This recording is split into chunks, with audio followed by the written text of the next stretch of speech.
ఏపీకి బీపీ వచ్చింది. అదేంటి రాష్ట్రానికి బ్లడ్ ప్రెషర్ రావడం ఏంటని ఆశ్చర్యపోతున్నారా? బీపీ అంటే బాబు పవన్ ట్యాక్స్ వల్ల వచ్చిన రోగం. సంపద సృష్టించి రాష్ట్రాన్ని అభివృద్ధి చేస్తానని చంద్రబాబు పదే పదే చెబుతున్నారు. అన్నట్లుగానే విఘ్నాధిపతి వినాయకుడి నుంచే దాన్ని మొదలుపెట్టారు. బాబు పవన్ ట్యాక్స్ పేరిట గణేశుడి విగ్రహాలకు సుంకం వసూలు చేయడం మొదలుపెట్టారు. కానీ మమ్మల్ని గెలిపించారు. అంతటితోనే రాష్ట్రంలో ఉండే ప్రజల యొక్క బాధ్యత అయిపోలేదు. కానీ ఇది ఒక సంపద కేంద్రం.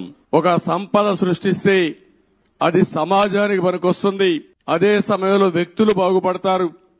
ప్రభుత్వానికి ఆదాయం పెరుగుతుంది. ప్రభుత్వ ఆదాయం పెరిగితే సంక్షేమ కార్యక్రమాలు చేసేందుకు అవకాశం ఉంటుంది. అదే మరి ప్రజలందరినీ సాధికార వైపు ముందుకు తీసుకుపోయే అవకాశం ఉంటుంది. విన్నారు కదా, ఏపీ ముఖ్యమంత్రి చంద్రబాబు నాయుడు ఏమన్నారు? మనం సృష్టించే సంపదతో ప్రభుత్వానికి ఆదాయం పెరుగుతుందని, దాంతో సంక్షేమ కార్యక్రమాలను మరింత పెంచొచ్చని చెప్పారు. ఇంతవరకు బాగానే ఉంది. మరి సంపదను ఎలా సృష్టిస్తారు? అదే కదా మీ డౌట్. దానికి సమాధానం హోంమంత్రి అనిత చెబుతారు, వినండి. అంటే మైక్ పర్మిషన్ ఒకవేళ కావాలనుకోండి, ఎన్ని రోజులు మైక్ పెడతారో చూసుకుని దానికి ఒక 100 రూపీస్. హైట్ని బట్టి height above 3 feet to 6 feet అనుకోండి, దానికి ఏంటంటే ఈకో ఫ్రెండ్లీ 350 రూపీస్. అలాంటివి మనకి హైట్ అబౌవ్ 6 feet అయితే 700 రూపీస్ పర్ డే. అలా ఒక ఫీజ్ స్ట్రక్చర్స్ ఉన్నాయి. ఆ చలనాలు కూడా మన దగ్గరలో ఈ సేవా కేంద్రాల్లో కట్టుకుని ఆ చలనాన్ని కూడా అప్లోడ్ చేసేసుకొని ఇమీడియట్గా వాళ్ళ ఎన్ఓసి తీసుకొచ్చుకోవచ్చు. రేపటి నుంచే ఇది లైమ్ లైట్లోకి వచ్చేస్తుంది. ఇప్పుడు క్లారిటీ వచ్చిందా? ప్రజల నుంచి వసూలు చేసే పన్నులతో సంపద సృష్టిస్తుందట కూటమి ప్రభుత్వం. అందుకే విఘ్నం లేకుండా వినాయక చవితితో బాబు పవన్ ట్యాక్స్ ను ప్రారంభించారు. రాష్ట్రంలో వినాయక మండపాలు ఏర్పాటు చేసే వారందరూ ఈ సుంకం ఖచ్చితంగా చెల్లించాలని ఆదేశించారు హోంమంత్రి.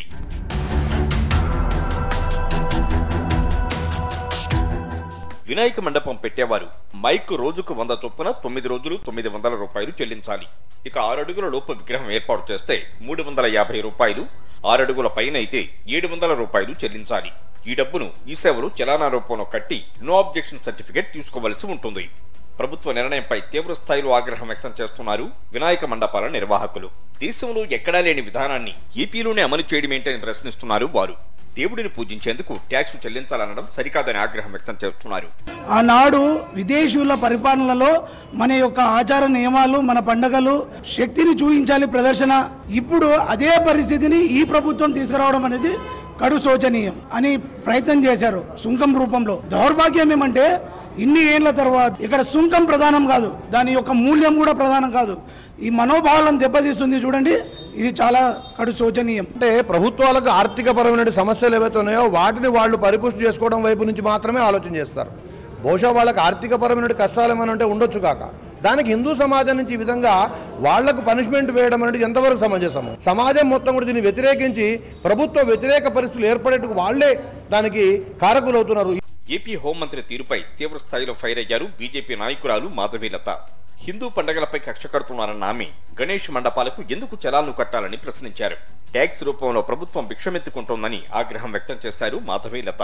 కుల మతాలకు అతీతంగా జరుపుకునే వినాయక చవితి ఉత్సవాలపై ఏపీ ప్రభుత్వం ట్యాక్స్ విధించడంపై తీవ్ర స్థాయిలో విమర్శలు వెల్లువెత్తుతున్నాయి.